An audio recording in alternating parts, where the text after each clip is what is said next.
आजकल के बहुअन के नैहरे पसंद बाहो। आजकल के बहुअन के नैहरे पसंद बाहो। अब ससुरा में चलत खटपट बाए सासु बस में रह। अब ससुरा में चलत खटपट बाए सासु बस में रह। आमा बोलवले बानी देवता मानवे खातिर। आमा बोलवले बानी देवता मानवे खातिर। आमा हमर अवतारी बस में सासु कस में रह। अब आमा हमर अवतारी बस में सासु कस में रह। अम्मा हमरे आई है देवता जगई है हो। अम्मा हमरे आई है देवता जगई है। उनका के पियरी पेढ़ाई बिझट पट से हे सासु कस में रह। उनका के पियरी पेढ़ाई बिझट पट से सासु बस में रह। भाभी बोलवले बानी लड्डुआ बनावे खातिर। भाभी बोलवले बानी लड्डुआ बनावे खातिर। भाभी हमर अवतारी ट्रेन से गोतिन बस में रह।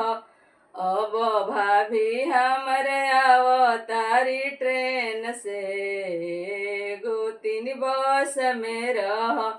भाभी हमारे आई है लड्डुआ बनाई है हो। भाभी हमारे आई है लड्डुआ बनाई है। उनका के कंगन पहनाई बिझट पट से गोतिन बस में रह।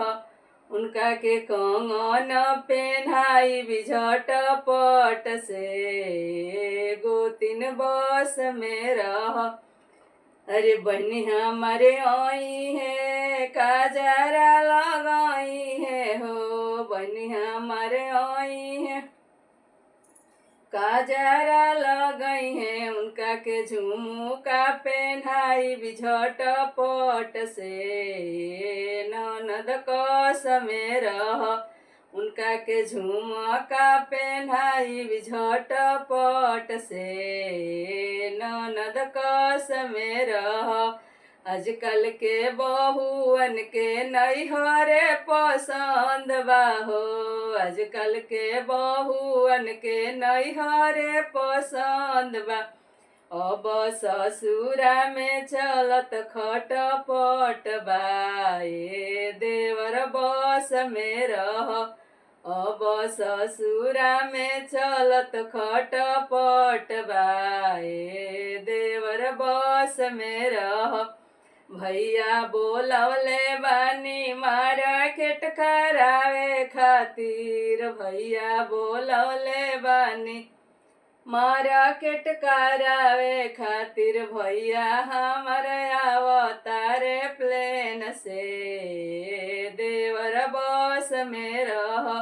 अब भैया हमर अवतारे प्लेन में देवर बस में रह। भैया हमारे आई है मार्केट कराई है हो। भैया हमारे आई है मार्केट कराई है। उनका के एटीएम धराई बिझट पट से देवर बस में रह। उनका के नंबर बताई बिझट पट से देवर बस में रह।